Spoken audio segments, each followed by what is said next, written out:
बारे में मुझे एक बार गुफी पेंटर ने पूछा था, क्योंकि रोल कास्ट हो रहे थे, तो मुझे पूछते थे मुकेश ये सात्विकी कौन है। मैंने पढ़ा था लेकिन बहुत कम सात्विकी के बारे में। जैसे आपने बहुत सही फरमाया, मैंने कहा बहुत अच्छा वक्ता थे वो, मैंने कहीं पढ़ा था कि अच्छा बोलते थे, सभा में बोलते होंगे पता नहीं। बट आज आपने ये बात बहुत अच्छी की कि ऐसे योद्धा को आपने दुनिया के सामने दिया। बहुत बहुत धन्यवाद। बहुत बहुत वैसे आभारी हूँ कि मुझे ये पल, ये सौभाग्य प्राप्त हुआ, और आपका ये उन्हीं की इच्छा है, ठाकुर जी की इच्छा है कि ठाकुर जी की इच्छा। मैं वही कहता ना, ऊपर वाले पितामह चाहते थे जहाँ बेटा लोगों को बता कि पितामह कौन थे, तो मुझे श्रेय मिला, आपको ये श्रेय मिला कि आपने इसको भी कराया। Very good. उसको भी खोलो पेन।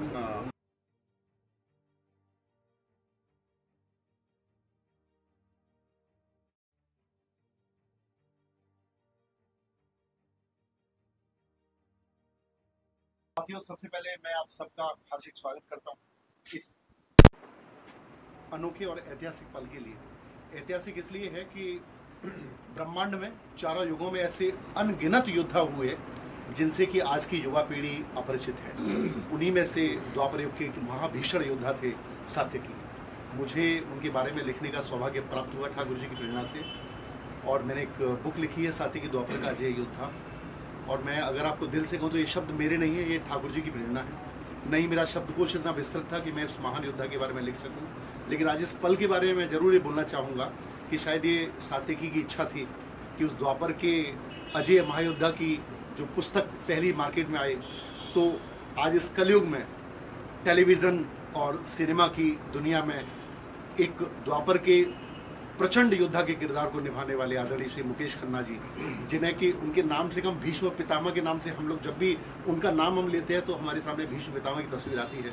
तो एक महाभीषण योद्धा, एक द्वापर के अजय योद्धा की बुक का लोकार्पण करेंगे, तो मेरे लिए भावुक पल है, ऐतिहासिक पल है। तो इस बुक की हर जब किताब आती है राइटर के पास, तो उसकी अनबॉक्सिंग उसे करनी होती है। तो मैं समझता हूँ मैं इसका पात्र नहीं हूँ, और ये सात्विकी की इच्छा थी। दूसरा पल ये भी है कि उन्होंने सारा जीवन युद्ध में बिताया, और आज इस बुक का जो लोकार्पण है या इस बुक का जो अनबॉक्सिंग है वो भी युद्ध के माहौल में हो रही है, और उसका लोकार्पण कर रहे हैं परम आदरणीय श्री मुकेश खन्ना जी। मैं सर सबसे पहले हृदय से आपका आभार व्यक्त करता हूँ।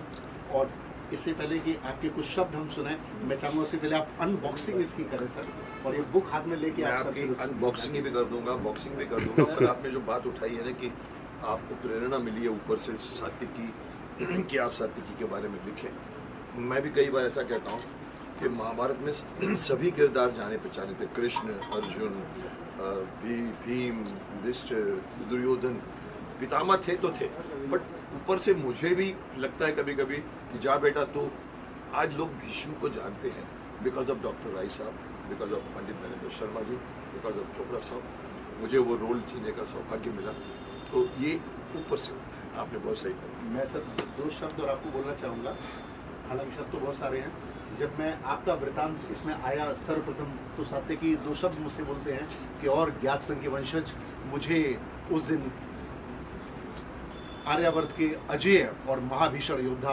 महात्मा भीष्म के साथ युद्ध करने का अवसर प्राप्त हुआ। तो वो लिखते समय मेरे देखिए अभी भी रोंगटे खड़े हुए हैं। तो आप जब पढ़ेंगे तो सर आपको बहुत नहीं, मैं देखिए मैंने महाभारत पूरी पढ़ी है। आइए कैसे स्टार्ट करते हैं बताइए सर। ये अनबॉक्स करना है, मतलब आजकल का तीन। दुष्यंत जी बहुत अच्छा कवर बनाया आपने, और आपने लिखा है कि सात्विकी द्वापर का अजय युद्ध। मैं आपको असलियत बताऊं, क्योंकि मैं पूरी महाभारत कर चुका हूँ। कुछ कैरेक्टर्स ऐसे होते थे जिनके बारे में किसी को कुछ नहीं मालूम, जैसे कि लोग पूछते अरे शांतनु के 7 लड़के थे, 8 थे। मैंने कहा नहीं मालूम, रामायण मालूम है, महाभारत में बच्चों को बहा दिया। वैसे ही जयद्रथ थे, शिशुपाल थे, उसमें सात्विकी एक कैरेक्टर है जिसके बारे में मैंने भी सुना था, हमने कास्टिंग भी की थी, एक्टर भी मुझे याद है किसने किया था। लेकिन मैं भी कहूंगा कि मुझे भी कम मालूम था कि इतना मैंने कहीं पढ़ा था पूरी महाभारत में, गीता प्लस गोरखपुर की मैं पूरी चाट गया था कि अच्छे वक्ता थे और बड़े योद्धा थे। अभी आपने किताब लिखी, मैं चाहूंगा कि आप पब्लिक को बताइए कि इनके बारे में 2 शब्द बता दीजिए ताकि इनको पता लगे कि आपने किसके ऊपर बनाया, किनके ऊपर लिखा। आपके सामने कुछ ही बोलना द्वापर के किसी भी कैरेक्टर के लिए मेरे लिए एक तो बहुत सम्मान की बात है, और फिर भी मैं आपके ज्ञान को नमस्कार करता हूँ।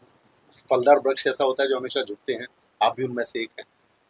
सात्विकी के बारे में बस 2 बातें मैं बोलना चाहूँगा एक तो सात्यकी वृष्णि वंश से ताल्लुक रखते थे, महाराजा अज, नहुषु, ययाति, उस वंशावली से। युद्ध के देवता कार्तवीर अर्जुन के वो प्रपौत्र थे, युद्धाजित के पौत्र थे। उनके फादर का नाम सात्यकी था, उनका नाम सात्यक था, उनका नाम युधान था, तो उनके फादर के नाम पे लोग उनको सात्यकी करते थे।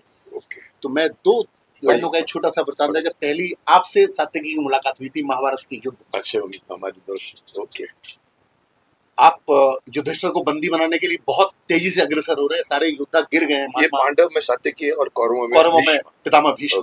पितामह भीष्म तीव्र गति से अग्रसर हैं युधिष्ठिर को बंदी बनाने, उनके सामने सारे योद्धा। मतलब दुर्योधन ने कहा था कि अगर युधिष्ठिर को बंदी बनाओ तो युद्ध खत्म हो जाएगा, समर्पण करो युधिष्ठिर। तभी भीष्म का स्वर मेरे कानों में पड़ा। भीष्म का रथ युधिष्ठिर से करीब 500 गज की दूरी पर था। मैं युधिष्ठिर के रथ की ओर तीव्र गति से भागा। भीष्म के रथ और मेरे बीच दौड़ शुरू हो गई। दूरी लगभग बराबर थी, पर मैं पैदल था। काशीराज, मैं चिल्लाया। काशीराज का हाथी तत्काल मेरी तरफ घूमा और ज्ञात संघ के वंशज तकरीबन 200 गज की दूरी से मैंने काशीराज के हाथी की ओर एक ऊंची छलांग लगाई। युद्ध में प्रशिक्षित उस दैत्याकार हाथी ने अपनी बलशाली सूंड पर मुझे ले दुगनी गति प्रदान करते हुए युधिष्ठिर की ओर फेंक दिया। प्रचंड गति से मैं गंगापुत्र भीष्म और युधिष्ठिर के मध्य कूदा। उस दृश्य को देखकर एक पल को तो पितामह भीष्म भी अवाक रह गए। मेरा मुकुट कहीं गिर चुका था, मेरे केश हवा में लहरा रहे थे। मैंने अपनी तलवार खींच ली। गंगापुत्र भीष्म, मैं तुम्हें द्वंद्व की चुनौती देता हूँ। गंगापुत्र ने अपना धनुष रथ में रखा और अपनी तलवार लेकर मेरे सामने आ गए। अब युधिष्ठिर सुरक्षित था और ज्ञात संघ के वंशज। आखिरकार मुझे गंगापुत्र भीष्म के साथ द्वंद्व युद्ध का अवसर प्राप्त हुआ। तलवार के श्रेष्ठतम योद्धा थे भीष्म। आश्चर्यजनक रूप से दाऊ भैया द्वारा मुझे सिखाई गई रहस्यमयी नाग युद्ध शैली की काट भी इस अजय योद्धा के पास थी, किंतु मैं भीष्म के लिए एक बेहद कठिन प्रतिद्वंदी था। तीव्र गति से घूम रही हमारी तलवारों के द्वंद्व के बीच भीष्म मुझे कई घाव दे चुके थे। मैंने अपने आप को एकाग्र किया और एकल सर्प व्यू में खुद को निबद्ध कर प्रचंड वेग से भीष्म पर टूट पड़ा। यह व्यू काली मौत के नाम से प्रसिद्ध था, कुछ वैसा ही जैसा आक्रमण इस युग में मांबा नाग की प्रजाति अपने शत्रु पर करती है। इस व्यू के आविष्कारक शेषावतार बलराम थे और भीष्म इससे अनभिज्ञ थे। जैसे ही भीष्म ने मेरे वेग को अपनी तलवार पर लिया, उसी पर मैंने सर्प की तरह अपनी देह को मोड़ा और अपनी तलवार गंगापुत्र के उदर में घुसा दी। बचने का कोई मार्ग ही नहीं था। पर वाह भीष्म, उन्हें ऐसे आर्यावर्त का सर्वश्रेष्ठ योद्धा नहीं कहा जाता था। पल के 100वें हिस्से में मेरे साथी भीष्म भी उसी गति से घूम गए और इस वेग में मेरी तलवार उनको एक घाव देते हुए मेरे हाथ से छूट गई। अब भीष्म मेरे सामने खड़े हुए थे और उनके हाथ में तलवार थी। मैं तत्काल अपनी जंगा और कंधों पर ताल ठोकता हुआ मल्ल युद्ध शैली में सन्नद्ध हुआ। तभी युधिष्ठिर ने शंख फूंक दिया। सूर्यदेव प्रस्थान कर चुके थे, युद्ध विराम हो चुका था। तुमसे युद्ध कर मैं गौरवान्वित हुआ सत्य पुत्र भीष्म फुसफुसाए। आप आर्यावर्त का गौरव है पितामह। मैंने अपने दोनों हाथ जोड़ लिए और भीष्म लौट गए। कमरे में कुछ देर खामोशी छाई रही। मैं समझ गया सात्यकी जा चुके थे। मैं भी बिस्तर में लुढ़क गया। कुरुक्षेत्र के समर की विभीषिका में डूबते उतराते कल के इंतजार। क्या मैं कहूँगा कि बहुत अच्छा लिखा आपने, बहुत ही अच्छी तरह से सीन को क्रिएट किया है। मेरे सामने वो पूरा सीन आ गया है। पितामह, सात्यकी, युधिष्ठिर को पकड़ने जाना, तलवार का आपने जो इतना मुझे, इसका मतलब है अगर ये पेज इतना अच्छा है तो पूरी किताब बहुत। आपको बहुत आपका आशीर्वाद हम लोग चाहेंगे, आपकी ब्लेसिंग्स। और ये भी मेरे लिए बहुत सम्मान की बात है कि मैं इस बुक की अनबॉक्सिंग में ये चैप्टर भी मैं स्वयं उनको सुना रहा हूँ जिन्होंने इस महान योद्धा के किरदार को जीवंत कर दिया था, जो युगों तक मैं समझता हूँ जब तक सिनेमा रहेगा तब तक श्री मुकेश खन्ना जी भीष्म के किरदार के रूप में सब लोगों के दिलों में जीवित रहेंगे। बस मालिक ने अवसर दिया है, बस मुझे मेरा सौभाग्य चाहिए जो मैं निभा पाया। आपके कुछ प्रश्न हो तो बस ये तो मैं इनको मुबारकबाद दूंगा कि इन्होंने ये बुक लॉन्च पब्लिकली किया। अभी कुछ पूछना चाहें आप लोग मुझसे, कोई तो पूछिए। नहीं आप ये रखिए तो मैं सर, जैसे कि आपने भी कहा, आपने पूछा था उसको उस दौरान पूछा था कि सात्विक कौन थे, इसके बारे में अध्ययन किया था। सात्विक के बारे में किस तरह? मैं सात्विकी के बारे में अध्ययन मैंने नहीं किया जो इन्होंने किया। इन्होंने किताब लिखी। मैंने संपूर्ण महाभारत, जब मैं छोटा था 10 साल 12 साल मेरे ख्याल से, मरिंड्रा में मेरा घर था और उस जमाने में मैं आपको बता दूं घर में कोई भी महाभारत नहीं रख रहा। ये चिर परिचित एक मान्यता है कि घर में महाभारत रखोगे तो महाभारत हो जाएगी। घर में रामायण का पाठ रोज होता है। मेरी मदर भी पढ़ती थी, राम ने कहा हे सीते, राम ने हे सीते, ये सब करते हैं। लेकिन साहब कोई ये नहीं बोलता भीष्म कौन था, शांतनु के सत्यवती के बारे में। तो मैं पता नहीं इसको अगर डेस्टिनी बोलेंगे, शायद डेस्टिनी को पता होगा कि मैं एक बहुत बड़ा रूल निभाने जा रहा हूँ। मेरे घर में 2 गीता प्रेस गोरखपुर के ग्रंथ संक्षिप्त महाभारत मिलते हैं, उसमें जो हिंदी में पूरी की पूरी चंदा मामा की तरह हर पेज के ऊपर फोटो है, हर पेज के वो छाती का उसका वो चीर कर वो भीम खड़ा है या भीष्म प्रतिज्ञा ले रहा है। मैंने पढ़नी शुरू की साहब, मैं रुक नहीं पाया, मैं चाट गया ऑलमोस्ट दोनों ग्रंथ, शांति पर्व, उद्योग पर्व, ये पर्व, भीष्म पर्व, द्रोण पर्व, कर्ण पर्व। स्टार्ट किया था सिर्फ एक इंटरेस्ट है कि मैं तीर कमान, हम बच्चे लोग पतंग की कांडी बोलते ना, उसको निकाल के हम लोग तीर बनाते थे, चल तू भीम, तू अर्जुन, मैं कर्ण, और हम लोग अलमारी के पीछे छुप के मारा। मैं साहब ये पूरी महाभारत बच्चों को अपनी बिल्डिंग के सुनाई है। एक कमरे में बैठ जाते थे, मेरे को अच्छा शौक था, मैं जैसे इन्होंने पढ़ के सुनाया, मैं पढ़ के पूरी महाभारत उनको सुनाई। इसलिए महाभारत के मुझे एक एक कैरेक्टर्स मालूम थे। जब शूटिंग में गया, मुझे करना था अर्जुन कर्ण, मुझे नहीं मिला, मुझे दुर्योधन का ऑफर किया, मैंने मना कर दिया, विलन मैं नहीं करूँ। फिर द्रोणाचार्य पे आके मैं अटक गया, मैंने हाँ कह दी, मालिश ऊपर वाले ने चाहा था कि आप आयुष्मान बहुत बोलो। फिर भीष्म बना। सो सत्यकी के बारे में भी मुझे, मैं क्यों बोला मैंने कि एक बार मुझे गूफी पेंटर कास्टिंग डायरेक्टर थे, उन्होंने भी हमको कास्ट किया था, पूरे लोग लाइन लगती थी कास्टिंग। मैं 15 फिल्मों का हीरो और मुझे अर्जुन कर्ण करना था। तो मुझे गूफी बार बार पूछता था। बीच में एक बार मुझे याद है उसने कहा था, मुकेश ये सात्यकी कौन, फोन किया उसने, क्योंकि उसको कास्ट करना था, सीन आया। मैंने कहा जहाँ तक मैंने पढ़ा था कि बहुत अच्छे वक्ता थे, बहुत अच्छी बातें करते थे, ज्ञानी थे, धर्मात्मा थे, योद्धा थे, इतना मुझे मालूम। पर आप मुझे और कोई भी कैरेक्टर का महाभारत का बोल दो सर, मैं आपको कर दूंगा। आज जब सामने भीष्म जी पढ़ रहे हैं, सामने दृश्य तैयार होगा कि दृश्य तैयार मैं होगा। कहता हूँ ना कि इनकी लिखावट में जब ये पढ़ रहे थे, मेरे सामने सीन क्रिएट हो गया। मैं मैदान में पहुंच गया था। मैं भीष्म का जाना, इधर से सत्यकी का जाना, बिना किसी रथ के जाना, फिर हाथी का पूरा प्रकांड इन्होंने लिखा है, मेरे को सामने दिखाया कैसे भागा और इतने ऊंचे हाथी पर बिठाना, वो आदमी ने सूंड से उठा के फेंक दिया, और कमाल का, मतलब this is the quality of a good right. तो मैंने तो पूरा नहीं पढ़ा है, लेकिन अगर 2 पेज पढ़कर अगर मैं बोल सकूं तो आपने अच्छा लिखा होगा, मैं पढ़ूंगा जी। ओके सर, फिर महाभारत आज बनी होती तो अलग होता माहौल, अलग, क्योंकि आज काफी तकनीक बढ़ चुकी है। जो चीजें कल्ट होते हैं ना, बनते हैं सॉरी ऊपर से बन जाते हैं, वो दोबारा नहीं होते। ऊपर से बनते। कहाँ से लाओगे आप, है ना, मतलब दूसरे पितामह भीष्म कहाँ से लाओगे? पितामह छोड़िए, दूसरा डॉक्टर राई कहाँ से लाओगे? डॉक्टर राई कहाँ से लाएंगे? नरेंद्र शर्मा कहाँ से लाओगे? BR चोपड़ा स्टोरी टेलिंग में बिलीव करते थे, आजकल के सर लोग प्रोड्यूसर डायरेक्टर आइटम में बिलीव करते हैं। द्रौपदी को टाटू लगा दिया, एकता कपूर, टीम कहाँ से मैं भड़क गया था। मैंने कहा एकता जी तो नहीं कहा जाती, मैंने कहा एकता कपूर तुमने महाभारत का सत्यानाश कर दिया। तो आप समझिए, आज अगर महाभारत बनती, सर बनी ना, हमारी महाभारत के बाद 3 महाभारत है सर। मुझे किसी भी महाभारत का कोई भी, मैं आपको चैलेंज करता हूँ, मुझे कोई डायलॉग सुना दीजिए सर, मैं आपको यहाँ बैठे बैठे 25 डायलॉग सुना सकता हूँ। परछाई शरीर से लंबी से, प्रतिज्ञा से लेकर, धृतराष्ट्र को डांटने से लेकर, ऐसे ऐसे सीन्स हैं। राजा देश, आज के टाइम पे तो राजा देश के लिए होता है पुत्र, देश राजा के लिए नहीं होता। ऐसे ऐसे डायलॉग लिखे थे, हैवी। मेरे को मैं पढ़ के एक लाइन स्ट्रेस करता था, शायद मैं उसको जी गया मुझे। तो आज महाभारत बनती तो सर आइटमाइज्ड बनती। आज स्पेशल इफेक्ट्स हावी हो गए, हमारे पास स्पेशल इफेक्ट्स। शक्तिमान के टाइम कहाँ थे स्पेशल इफेक्ट्स? हम लोग अहेड ऑफ टाइम थे। ब्लू कर्टन, आज तो हर चीज ब्लू कर्टन में, ग्रीन कर्टन। हमने उस जमाने में सर सेट लगाए थे। पूरी महाभारत 1.5 साल 2 साल तक हम फिल्म सिटी में। सर आज बनते हैं तो आज क्या आ गया ना सर, कुछ नहीं सर, हम पूरे का पूरा क्रिएट कर देंगे पीछे। वो बात नहीं है जो हमारे में जो एक लगन थी।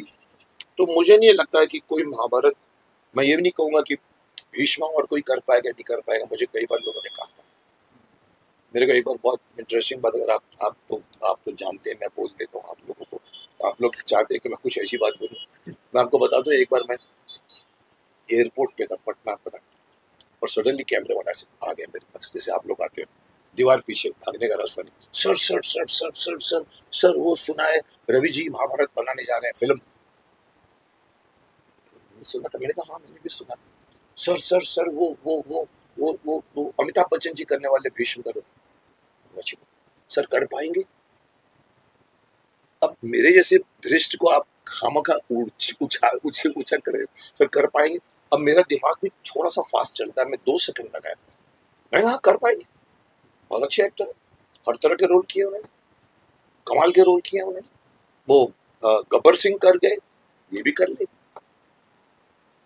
अब देखिए उन्होंने समझ ली मेरी बात का मतलब, लेकिन गब्बर सिंह आप देखिए उन्होंने जो किया है, आंख में पता कुछ लगा के, कहाँ गब्बर सिंह, डोंट टच। कितने आदमी थे, आज भी एक आदमी बंदा बोलता है सर आप नहीं बोल पाएंगे। मैं कर गया हूँ, मैं ये नहीं बोलना चाहता कि अमित जी नहीं कर पाएंगे, करेंगे साहब। दिल मेरे को कई लोग इतना भड़काते हैं, उचकाते हैं, सर कोई भी एक्टर नहीं कर सकता जो आपने कर गया। मैंने ऐसा नहीं होता, कर पाएंगे नहीं सर। फिर मैं खुद अपने सीन देखता हूँ, मैं बोलता यार कितनी मेहनत हुई थी। मैं बाणों की शैया पे, यहाँ मेरे अंदर देखिए, अगर आपको मैं बता दूं, मेरे इस मंदिर में बाणों की शैया 30 साल से मैंने संभाल के रखा, 30 से ज्यादा सजा के मैंने उसको कास्केट में, आप देखिएगा उसको। मैंने जो किया है, 3-3 घंटे हम लोग लेट जाता था ऊपर, रात को 11 से 3 तक शूटिंग, उतरता भी नहीं था। वो साहब मेहनत कहाँ है? तो कहीं ना कहीं मैं भी कह जाता हूँ कि सर अगर फिर से महाभारत बने तो मैं भी नहीं कर पाऊँ।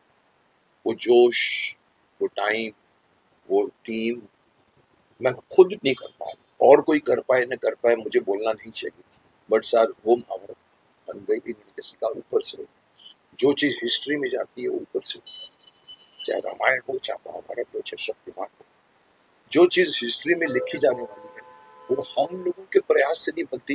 एक तरह का डेस्टिनेशन आपको मिलता है, आपको गाइडेंस मिलता है। आपको, मेरे को कहाँ मैं अर्जुन बनना चाहता था, कहाँ मैं भीष्म बन गया, इसके पीछे आप समझते नहीं है कि ऊपर की तरफ से एक मेरे को उन्होंने वो दे दिया था कि पूरे का पूरा गाइड करके, नहीं साहब इधर मत रुको, इधर भी नहीं, इधर भी नहीं, इधर भी।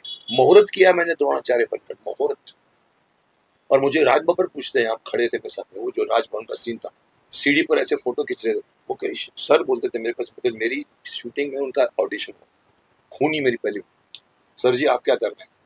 अब मैंने पता नहीं क्यों कहा, मैंने कहा अभी तक तो द्रोण हूँ, क्यों कहा?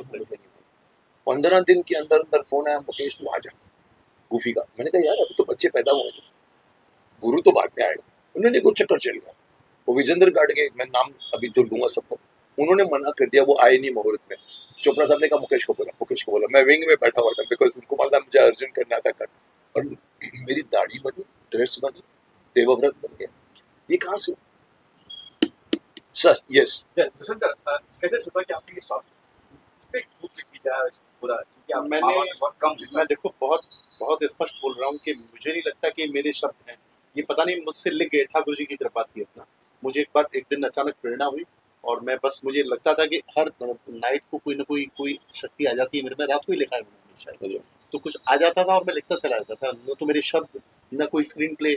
जब ये शुरुआत हुई तो इसका अंत भी कैसे होगा, और अंत में अभी बताना नहीं चाहता सर। आप इसका होगा, मैं मतलब जानकार नहीं, 132 तो आप जरूर पढ़िएगा, अगर समय आपको, आप स्तब्ध रह जाएंगे।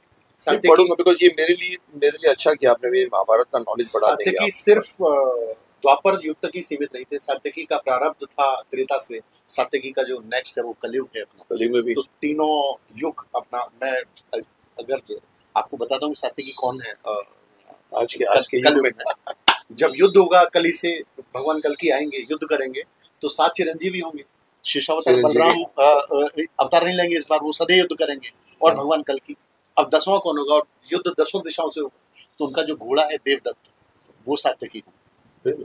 तो ये 10 महारथी युद्ध करेंगे 10 दिशाओं से, तो सात्यकी देवदत्त बनाएंगे। अब ये कैसे, आपको क्या लगता है आजकल के जो हो रहा है हमारे देश में, जो घट रहा है, जो पाकिस्तान ने घटना कर रहा है, आपको लगता है कल की आना चाहिए कि अभी भी टाइम नहीं? अभी तो समय है, अभी तो ये दुर्दोष है, आधे भी नहीं पहुंचे कल। इनका तो सत्यानाश कोई भी एक चिरंजीवी कर सकते हैं अपना, अभी बहुत मतलब मुझे लगता है अभी भी हम आधे पे पहुंचे। आप जब ये बुक पढ़ेंगे सर, तो आपके कई प्रश्नों के इसमें उत्तर मिलेंगे। चलो देखिए, बढ़िया। बहुत सारी चीजें हैं, पता नहीं ये ईश्वर की कृपा रही, मैं लिख गया, मैं उसके लिए हाँ, मैं कहता हूँ ये ऊपर से और ही इसका होता अनबॉक्सिंग आज आपके हाथ से हुई थी, ये भी मैं ठाकुर जी का आशीर्वाद मानता हूँ। मैं तो अचानक से मैंने शांति भैया से अनुरोध किया, उन्होंने कहा अरे नहीं भाई सबसे हम लोग हाँ, बात ये करते तो हैं। हमारे बहुत करीब है। मैंने तो कहा प्लीज 40 साल से मैं एक्चुअली शायद मुंहफट हूँ, तो हर जर्नलिस्ट मुझे पसंद करता है, पता नहीं क्यों। मुकेश जी, बात हो रही है फिल्म की और सडनली आपको क्या लगता है नरेंद्र मोदी जी कर पा रहे हैं? बाबा फिल्म की बात कर रहे हैं। जैसे कि महाभारत का बहुत कम लिखा गया, कैसे आपने रिसर्च किया, कैसे क्या? मैंने कोई रिसर्च नहीं किया, मैं बोल रहा हूँ आपको, ये मैं पता नहीं कुछ मुझे हो जाता था, भूत आ जाता था कि या मैं मुझे लगता था साथी की सुना रहे हैं मुझे और मैं लिखता चला जाता। आपको नहीं मिलेगा महाभारत, मैं पढ़ चुका हूँ एक पेज, सात्विकी का मैं वर्णन नहीं कुछ मिलेगा। मुझे पता नहीं क्या होता था मुझको, और आप जब पढ़ेंगे तो आप चलो अच्छा, आपने एक बहुत सर अच्छे अच्छा अब लोग तक आए। दुष्यंत सर, अब तक लोग आपको बतौर फिल्म निर्देशक जानते हैं, तो फिल्म निर्माता के रूप में, फिल्म निर्देशक के रूप में क्या सात्विकी को भी आप साकार करना चाहेंगे? कुछ प्लान है? अभी तो मैं ऐसा कुछ भी बोलना मेरे लिए बिल्कुल सूर्य को दिया दिखाने वाली बात है, पता नहीं जैसी ठाकुर जी की इच्छा होगी, जब आज ये पल आ गया होने को तो होगा। वो भी पल मौका आ भी जाए। दस्तूर के सर भी सामने बैठे हैं। सात्विकी बात हो रही है सर। बड़े ऐसा अगले कोई को ज्यादा हम तो बहुत जुड़े क्या हैं, है, हम कला देख के बड़े जो क्रिएशन होता है ना, उसका कोई बिगिनिंग नहीं है, मिडिल नहीं है, एंड नहीं है। आप सोते सोते अचानक नेक्स्ट डे उठेंगे, आपको एक सडनली स्ट्राइक होगा। इनके भी दिमाग में जिस दिन आएगा उस दिन करें।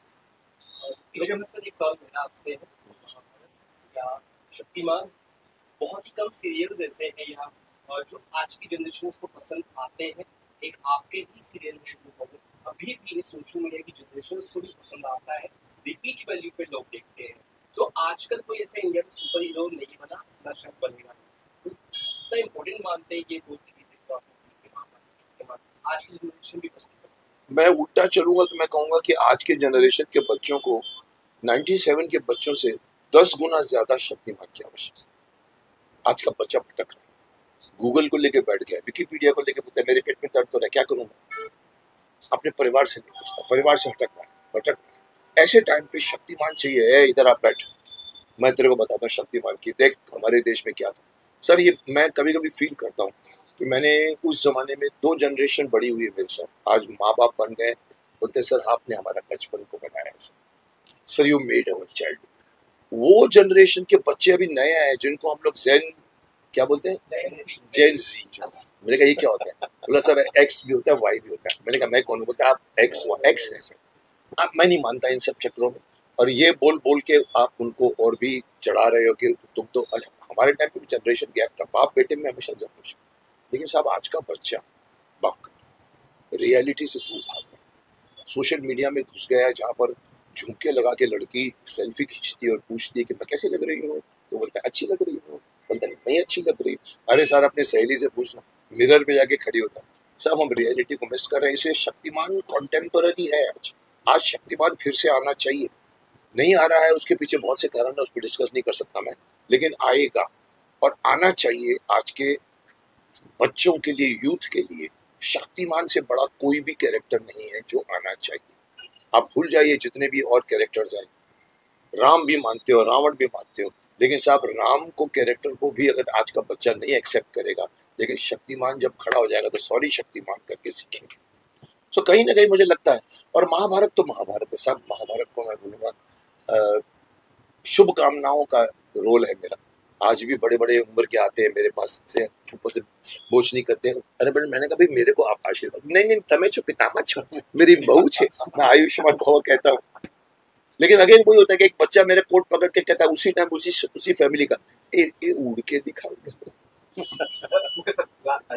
जी। सर आप बुक कब पढ़ पाएंगे, लोग कहाँ मिल पाएगी, कैसे वो कभी ये सारे प्लेटफॉर्म जितने भी होते हैं, और ये बुक के तीनों डोमेन में है। आप इसकी ऑडियो बुक भी है 8.5 घंटे का, वो भी है, और सारे प्लेटफॉर्म्स पे ऑनलाइन भी है और फिजिकल बुक भी। तो आप और वर्ल्ड के सारी जगह पे, बिकॉज हर जगह का अलग अलग कोड्स होते हैं अलग अलग, तो पूरे विश्व में कोई भी कहीं पे भी इस बुक को मंगा के पढ़ सकता है। प्राइस रिजनेबल रखा गया है, किस प्राइस तो सब वो डिसाइड करती है कंपनियां, और वो हम लोग कितने में है वैसे? 200-300? नहीं, इट्स 350 350। चलो पेजेस भी तो कुछ 200-300 पेजेस, 300 पेजेस का 300 rupees. Good. I think it is worth because we must know our. इसमें सर व्यू भी है, तो जितने बार युद्ध हुए हैं हर युद्ध के 2 व्यूज हवा पुत्र बस मैं इतना कह सकता हूँ। मुकेश सर, एक सवाल और, मुकेश सिन्हा शो पे कुछ नया आने वाला है, क्या आने वाला मेरे प्रोडक्शन में क्या आने वाला है? है मुकेश? अच्छा सवाल पूछा आपने, क्योंकि लोग सिर्फ इंतजार कर रहे हैं। अरे मेरी चाय इंतजार करती रह गई। मैं कह रहा हूँ कि मेरे सब इंतजार कर रहे हैं। सर ये छोड़िए ना, ऐसी ऐसी बातें मत करिए जो मैं करता हूँ, सनातनी बातें करता हूँ दुनिया भर की। मैं धर्म चित्र ये आज मैंने डाल दिया। अब देखिए इत्तेफाक देखिए 3 बजे मैंने वीडियो डाली है, पर मैंने कहा देखिए देशवासियों को अपील कर रहा हूँ, संयम रखिए, अफवाहें मत फैलाइए, डरिए मत। आज जो बॉर्डर के लोग हैं उनको मैं कह रहा हूँ कि आप ऐसी जगह पर है तो आपके ऊपर अटैक होता है, बट देन डू नॉट, आप ब्रेव हैं। पंजाब में पूरा 8 मिनट 9 मिनट का डाल के 3 बजे डाला, 5 बजे सीज फायर हो गए। तो मैं बोल जाता हूँ और मेरी जो बातें होती हैं, पर उसमें मैं बताऊँ हर बंदा, हर 5वां, हर 10वां, अरे छोड़िए ना साहब, बताइए ना शक्तिमान कब आ रहा है। अरे आप तो झूठ बोलते हैं, शक्तिमान नहीं आने वाला। अरे मैं चुप, मेरा प्रोडक्शन है, मेरी मर्जी, मैं कब भी लाऊं। तो मैं बता दूं शक्तिमान तो आएगा ही और आ ही रहा है। पर मैं आपको बता दूं कि उसके साथ में एक और प्रोजेक्ट में ला रहा हूं जिसका नाम है मार्शल, दी साइबर वो कहते हैं जिसको हम साइबर ट्रैप का एक नाम पे रखा है, डिजिटल ट्रैप। ये मैं अभी झांसी में शूट करते करते रह गया, ऑलमोस्ट 15 दिन की टिकटें बुक थी, लेकिन कुछ ऐसी बात हुई कि हमने उसको अभी जुलाई पे तक पोस्टपोन कर दिया। साइबर क्राइम के ऊपर मैं बनाना चाहता हूँ, जो आज की सबसे बड़ा आतंक है। आपके बैंक से सडनली 75 लाख चले जाते हैं, 3 करोड़ चले जाते हैं, बड़े बड़े बुजुर्गों के पैसे उड़ा देते हैं, डरा। एक उस पे बना रहा हूँ मैं, और फिर एक मैं गाना मैंने किया हुआ है जिसको मैं अभी लॉन्च करने वाला हूँ, फिर से मैं प्रेस को बुलाऊंगा। सेकंड वर्जन ऑफ दैट क्रांतिकारी सॉन्ग जो मैंने, आप लोग पता नहीं आए थे, मैं शक्तिमान बन के मैंने जो किया है। अभी मैं दूसरा गाना 4 और क्रांतिकारियों पे बहुत ब्यूटीफुली शूट हुआ है, वो मैं शायद 28 या कहीं में लॉन्च करने वाला हूँ। तो एक ये चल रहा है, वंदे मातरम सॉन्ग मैंने रिकॉर्ड करवाया कल्याण जी भाई से, आनंद जी भाई से, वो भी पड़ा हुआ मेरे पास 2 साल से, उसको भी शूट करना है। और कहीं ना कहीं मैं आपको एक और न्यूज़ देना चाहता हूँ, अब आप हैं तो बोलना पड़ेगा। गंगाधर आ रहा है शक्तिमान, गंगाधर आ रहा है दूरदर्शन, नॉट शक्तिमान। गंगाधर, विद्याधर, मायाधर, ओंकारनाथ शास्त्री पूरी समाज को सुधारने के लिए, नो पावर यूजिंग, बट अपने दिमाग को वो है, तो वो मैं ला रहा हूँ किसकी, बिकॉज तो ये दो तो मेरे पाइपलाइन में है। बाकी देखो कहीं ना कहीं से एक और भी 2-3 सनातनी सब्जेक्ट्स भी बनने जा रहे हैं, मेरे को लेके कोई बनाना चाहते हैं। एक गुजराती फिल्म मेरी आ रही है, मैं अच्छा आपको ये बोल दूं, एक फिल्म है जिसका नाम है दिव्य, हम क्या बोलते हैं उसको, दिव्य गुरु, या जो हम विश्व गुरु, जिसमें मैंने रोल किया है एक ब्यूरो चीफ का। और वो गुजराती फिल्म, मुकेश खन्ना हिंदी बोलता है पूरी फिल्म, और अभी शायद जुलाई में रिलीज होने जा रही है। बहुत अच्छा एक सब्जेक्ट है। एक तेलुगु फिल्म की है मैंने, जो रोल मैं नहीं कर रहा था, बोला सर ये आपका एंड में आता है, फिर आगे सेकंड सीक्वल में आपका मेन रहेगा, सेनापति टाइप का रोल है। तो मैं एक्टर हूँ, मेरी खिड़की एक्टर की एक्टिंग की खुली है, लेकिन किंतु परंतु बहुत है। विलन नहीं करूंगा, दाढ़ी नहीं लगाऊंगा, रोमांटिक सीन नहीं करूंगा। अब आपको चाहिए मुकेश खन्ना तो लीजिए, तो फिर बाहर कब हो जाता है। सर आपका कुछ नया आपका नहीं, मेरा भी नया, मैं क्या बोले, सब मतलब आपने क्या डायरेक्ट क्या किया है पहले सर मैं अब तक 4 फिल्में डायरेक्ट कर चुका हूँ। फिल्में डायरेक्ट कर चुका हूँ। मेरी लास्ट फिल्म थी जिंदगी शतरंज है, एंड वेब सीरीज मैंने काफी की। वेब सीरीज भी गुड ये बेटा, चलिए ओके, बहुत कुछ हो गया, चलिए ओके।